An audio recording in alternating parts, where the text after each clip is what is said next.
السلام عليكم ورحمة الله وبركاته.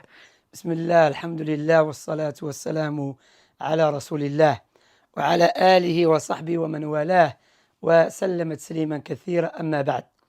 My dear brothers and sisters, may Allah bless you all. I just want to speak about an issue which is very important for us to know.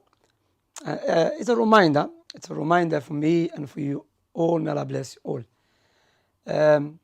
What I've noticed and I've observed in Speaker's Corner more specifically, I mean in Dawah generally speaking, but more specific in Speaker's Corner, we don't really use the Quran and the Sunnah too much.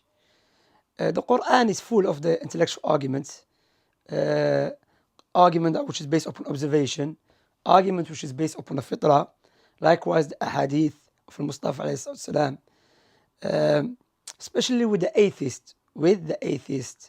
So what we do instead, sometimes we do use, but if he start bringing any doubt, instead of rebuking him, maybe you don't have to be harsh. We have to analyze the person. Some people, maybe when you're harsh with them, they will wake up. You can say, listen, the argument you try to utilize against this sound, intellectual, observable argument is silly. So stop doing that. Stop saying there's a chance, it could be, I don't know, you never know, maybe. But what I've noticed, some brothers in Speaker's Corner, they entertain that. They entertain it. So what happened? 3 hours debate, long-winded debate. There was no benefit whatsoever. Rather, so that which is known by necessity, which is self-evident, we start looking for many proofs to establish it. But it's self-evident. Why are you looking for proof to establish it? Maybe you give examples. But we need to start using the Quranic way. And what is funny and what is very interesting at the same time, that some Muslims, when they see you doing that the Quranic way, say, no, I think he should be speaking to the other brother who is an expert in cosmology, who is an expert in Darwinian evolution. But guess what? The same guy, for example, let me give you an example. Anthony, the guy I spoke to. The guy I spoke to, by the way, he came to pray with me and he was following me. So I was thinking, hang on. Why is following me like that? Why he was talking to me? Because I was very tough with him, the Quranic way. He came and started praying with me. Then after I spoke to him, I'm going to show some clips that these people, nothing will convince them. Prophet Muhammad alayhi salam will not convince them. Not because the problem with the Prophet Muhammad sallam, because they're like Abu Jahl. Did Prophet Muhammad sallam convince Abu Jahl? Abu Jahl knew the truth, but he was pretending he was not convinced with the proofs. So the problem with Abu Jahl, did Prophet Muhammad start saying, yeah, the atom, that this, khalas, this person is arrogant. He's arrogant. He doesn't want to submit to his creator. Anyway, Anthony, one brother told me, look, they're saying he should be speaking to so-and-so. Guess what? He spoke to so-and-so. None of them convinced him, even though they showed him the proofs. But he's not in need of that. He will look for anything. He will look for any excuse. Did he become Muslim? Rather, I spoke to some brothers. He spoke to Anwar once. If you want to watch dialogue with him and Anwar, it's on our channel. To be honest, I've watched him in the beginning. In the beginning, it was more like he's more sincere. Now it's becoming worse. He's looking for anything to reject God. So I'm going to show a clip. He said you can't even be sure. There's always room for uncertainty. You have to let me finish. No? Okay, am I speaking to you? I believe so, yeah. No, are you certain 100% I'm speaking to you? We're doing epistemology. No, I might be dreaming, Shamsi. Unfortunately, I might be dreaming. Therefore, I'm not 100% certain. But if I had to play, I'm asking you. I am 99.999% I'm asking you. I'm asking you. Are you 100% certain that I'm speaking to you? No, I'm 99. Thank you very much. Look after yourself. I could be dreaming. Yeah, that's it. So maybe we're dreaming. Take care. I'll speak to you in reality. Let's speak to you in reality. He cannot be Muslim, this person. He cannot be Muslim. Why? To be a Muslim, you have to be 1 billion certain Allah is a true ilah. This person always epistemological, methodological way, I mean like, there is a room for doubt and uncertainty because, quantum physics proves. This person, nothing will convince him. This person has to leave off the arrogance and submit to his creator. That's how it has to be. And the other brother, I spoke to him before, same thing. He spoke to another brother before me, nearly an hour, nothing. Even though the other brother, mashallah, broke it down for him, the brother, I think his name, Riyan. Yeah, Riyan, the other brother, the black brother. Broke it down for him nicely. The person who is looking for any excuse. What is the Quranic way, which many of us are afraid to do it? Why? Because we don't want the opponents to think that we're not smart. And what is the smart way, according to the opponent's atheist, or according to the audience? The smart way, you have to debate him and have a long-winded discussion for 5 hours. That shows you're smart.